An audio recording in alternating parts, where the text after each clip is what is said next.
The air hangs thick with the scent of damp stone and flickering beeswax. You huddle in the shadowed cloister, the chill of the flagstones seeping through your woolen habit. Outside, the wind carries a low rumble, not thunder, but hooves, thousands of them, pounding the earth like a heartbeat from hell. The sisters around you whisper prayers, their voices a fragile thread in the gathering dark. A novice clutches her rosary beads until her knuckles whiten. Then, the first scream pierces the night. Not from the walls, but from the fields beyond, where farmers once sang harvest hymns. Torches bloom like malignant flowers along the horizon, and the gates groan under the weight of rams. The Huns have come, not for gold this time, for souls. And in the heart of it all, a single figure stands at the chapel door, her veil trembling but her gaze unyielding. She is Genevieve, the young abbess of Lutetia, and she knows what follows the hoofbeats, what they did to the nuns of Metz, what they plan for every convent from the Rhine to the Loire. But she does not run, not yet. What you're about to hear involves systematic desecration and violence against women of faith. These events, drawn from chronicles of the time, are harrowing. They reveal not just brutality, but a calculated assault on the fragile pillars of a dying world. If this weighs heavy, step away, I'll understand. For those who stay, we uncover the machine behind the madness, the empire of fear that turned sacred vows into screams. Imagine Gaul in the spring of 451, not as the romantic cradle of France, but as a fractured mosaic of Roman ruins and barbarian fiefdoms. The Western Empire, once a colossus straddling 3 continents, now staggers under its own weight. Emperors in Ravenna squabble like children over scraps, while Visigoths carve kingdoms from the south and Franks prowl the north. Christianity, that quiet revolution born in Judean dust, has woven itself into the empire's bones. Convents dot the landscape like beacons, havens for widows, orphans, and women who trade earthly ties for heavenly ones. Thousands of nuns, veiled in linen and resolve, tend gardens, copy scriptures, and pray for a Rome that no longer listens. This wasn't chaos. This was erasure. Attila's Huns didn't storm Gaul for land alone. They targeted these sisters because they embodied the faith that dared defy the steppe's endless hunger. The scourge of God, they called him. But gods don't build machines. Men do. And this machine ground 40,000 consecrated lives into dust, or so the whispers claim, though chroniclers debate the tally, sifting through ash for truth. What mattered then, and echoes now, is how one nomad's ambition weaponized terror to shatter an empire's soul. The Huns didn't erupt from the void. They were forged in the crucible of the endless grass sea, that vast Eurasian steppe where wind howls like a living thing and survival demands speed over stone. Born around 406, somewhere north of the Danube in the shadow of a crumbling frontier, Attila entered a world already bent by Rome's shadow. The Huns, those flat-faced riders from the east, had trickled into Europe a generation before, herding ponies and bows, their faces scarred with ritual cuts that gleamed like war paint under tribal fires. They weren't conquerors at first, just opportunists, trading pelts for Roman iron, their tents pitched on the empire's ragged edge. But Rome, that bloated beast, saw them as a useful scourge. Emperors like Honorius paid them gold to raid rivals, turning wolves into watchdogs. By the 432nd, the Huns had swollen into something fiercer, a confederation of tribes, Ostrogoths, Gepids, Alans, bound not by blood but by the lash of a single will. Attila's uncle Rua ruled first, squeezing tribute from Constantinople like juice from a ripe fig. When Rua died in 434, Attila and his elder brother, Bleda, inherited the throne, co-kings astride a realm that stretched from the Baltic to the Black Sea. But brotherhood is a fragile rein on ambition. Attila, shorter than his sibling, with a broad chest and eyes like chipped obsidian, chafed under the split command. He trained from boyhood in the saddle, learning to loose arrows at full gallop, to read the steppe's moods like a lover's glance. Roman envoys described him not as a monster, but a man of quiet menace, scarce in words, vast in appetite. Formative scars marked him early. As a youth, he'd been sent as a hostage to Ravenna, enduring the empire's perfumed courts while his people starved on the frontier. There, he learned Latin curses and the taste of betrayal when Rome reneged on payments. Back among the Huns, he witnessed the fragility of power. His father Mundzuk, a lesser chieftain, cut down in a tribal skirmish, leaving Attila to vow vengeance on a world that devoured the weak. The turning point came in the marshes of the Nidau, not with swords, but whispers. By 445, Bleda grew lax, feasting while Attila drilled his horsemen into a storm cloud of steel. Chroniclers say Attila lured his brother on a hunt, then struck him down in the reeds, a clean blade to the throat, masked as accident. Whether fratricide or fever, Bleda vanished, and Attila stood alone. Sole king at 39, he transformed the Huns from raiders into a machine. Tribute flowed like rivers, 600 pounds of gold yearly from the east, enforced by envoys who returned with heads or coffers. He built no cities. His capital, a sprawl of felt yurts on the Tisa River, moved with the herds, but his intelligence web spanned empires. Spies in Roman villas, defectors from Gothic halls, all feeding the insatiable maw of his strategy. Paranoia hardened him further. A botched embassy in 449, where Roman diplomats poisoned his court with intrigue, convinced him the West plotted his end. Gaul, rich in vineyards and virgins, became the anvil. Honoria, the emperor's exiled sister, sent a ring pleading alliance and half a pretext.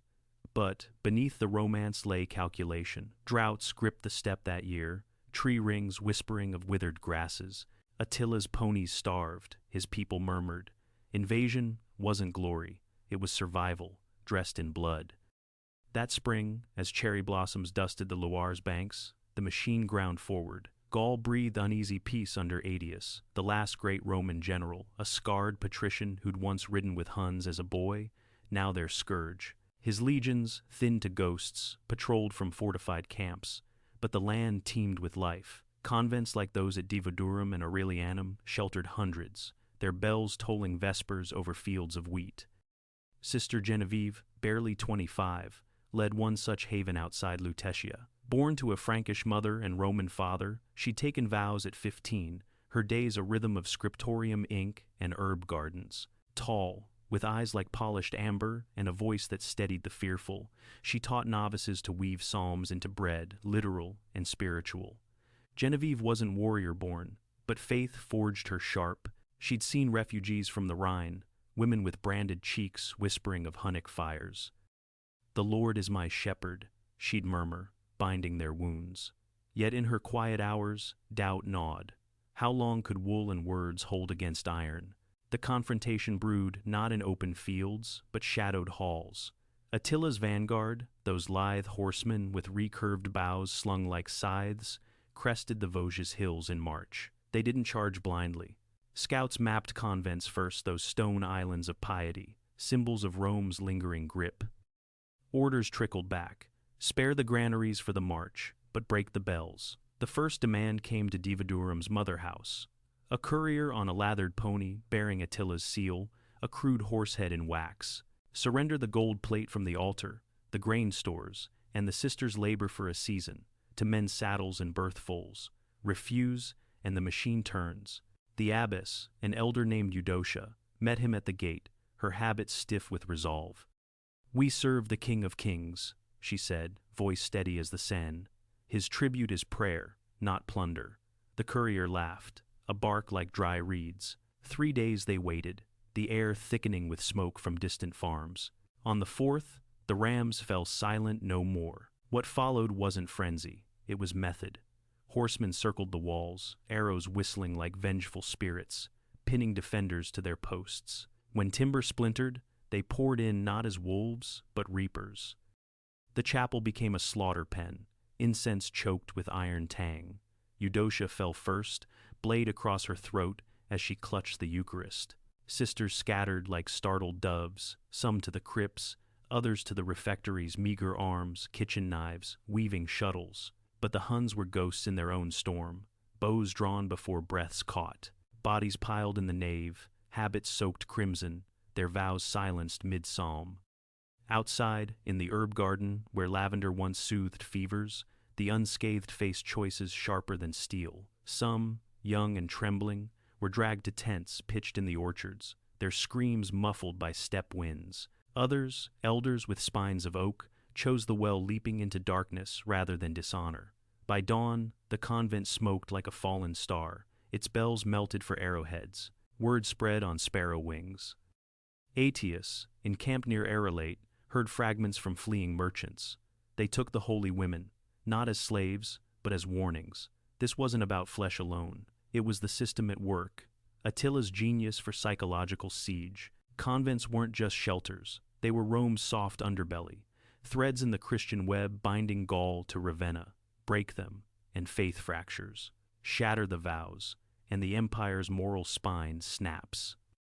In the weeks that followed, Aetius marshaled his patchwork host legionaries from the Rhine, Alans with lances like lightning, Franks hungry for revenge. But even he paused at the reports. One parallel haunts. Centuries later, inquisitors would burn witches to purge doubt, echoing this ancient calculus: fear as policy. And across Gaul, from Trier's ruins to Orleans's gates, the machine advanced, leaving veils in the dust. From the saddle of his black stallion, Onegesius scanned the horizon, dust devils dancing like uneasy spirits. Attila's second-in-command, a Hun born to the bow with scars mapping every raid, rode at the vanguard's flank. No longer the raw terror of Divodurum, this was escalation, the horde splintering into tendrils, each a lash across Gaul's back. Onegesius had served since Bleda's fall, his loyalty bought with gold and glory. Now, with the main host grinding toward Aurelianum, he led a wing north, toward the Frankish marches. The air tasted of salt from the channel, mingled with the rot of burned thatch. His riders, 5,000 strong, Huns at the core, Gepids as muscle, Rugii scouts flitting like shadows moved in disciplined waves, bows unstrung but ready. The machinery hummed with grim efficiency. Reports chained back to Attila's pavilion. A courier every dawn, tallying silos emptied, villages bowed. Incentives sharpened the blade, first pick of spoils for the swiftest kill, a pony for every convent claimed. It spread like fever. In the lowlands near Sammarobriva, Onegesius's column crested a rise to find a cluster of priories, their walls white as bone under a reluctant sun. No rams this time. The sisters, worn by refugees, had barred the gates with carts and chants. A rider approached under parley flag, demanding tribute, veils for bandages, hymns for horseshoes. Silence answered. At dusk, fire arrows arced like fallen comets, thatch igniting in symphonic crackle. Flames painted the sky, a beacon for stragglers. When walls crumbled, the reaping began anew. But here's the breather, that ironic twist amid the gale. One rider, a young Gepid named Radagais, paused at a toppled altar. Amid the chaos, he pocketed not gold, but a silver crucifix, small as a child's palm, etched with vines. He'd seen his own kin convert under Roman priests, whispering of a god who washed feet. For a moment, as hooves churned the nave to mud, he wondered if this was conquest or curse. The thought passed. The line reformed. Whole hamlets emptied behind them, not in death tallies, but human voids, farmers fleeing to woods, leaving scythes in furrows. Numbers blurred into scale. Villages gutted like fish, their holy women the choicest cuts. From Onegesius's view, it wasn't cruelty. It was accounting each convent a ledger entry, each scream a tribute extracted. Yet, in quiet marches, under star-pricked skies, he'd catch fragments of song from distant hills, Frankish women, veiled in defiance, mocking the horde with melodies of saints unbroken. It lingered, a thorn in the machine's gear. Geographic shift brought fresh angles. Southward, near the Garonne's lazy bends, a survivor emerged from the rubble of a riverside cloister. Call her Lutetia, a novice from Bertigala's outskirts, her face gaunt but eyes fierce as flint.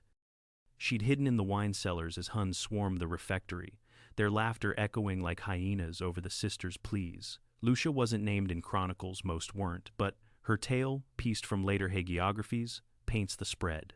Escaping at moonrise, she trekked east, joining a caravan of the displaced, merchants with empty carts, bishops clutching relics like lifelines.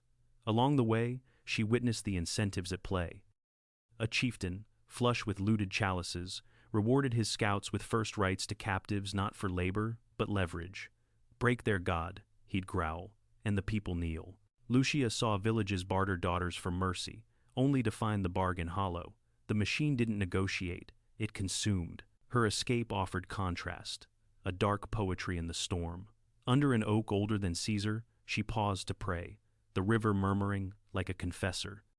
Fireflies danced, indifferent to the ash clouds drifting south.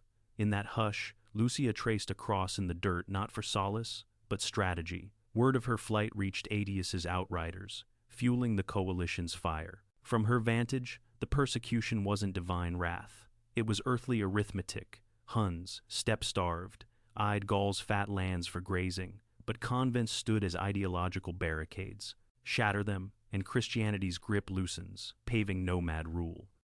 Lucia reached Orleans by May's end, her whispers seeding resistance. A brief moment of human warmth.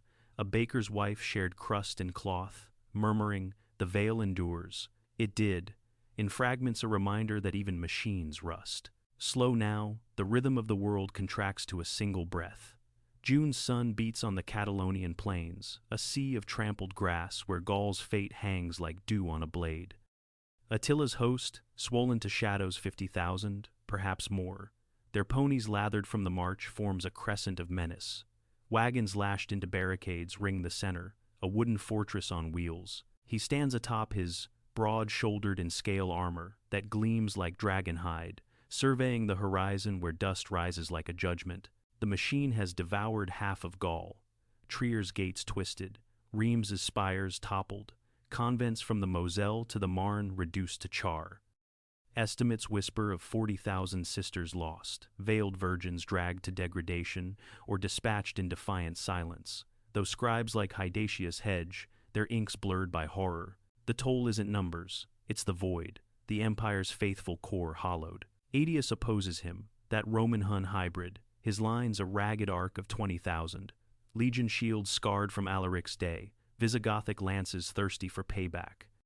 Theodoric I, the Gothic king with hair like storm clouds, rides at their fore, his son's banners snapping in the breeze. The air thrums the low moan of bows strung, the snort of beasts, the faint chant from Aetius's priests. Attila signals, the world erupts. Hun archers loose in feathered clouds, arrows blotting the sun, thudding into shields like vengeful hail. Aetius counters with infantry grind, swords hacking at pony legs, turning riders to tumbling meat. The plains churn to mire, bodies heaped like cordwood, the scent of voided bowels mingling with wild thyme crushed underfoot. Time stretches, each heartbeat a thunderclap.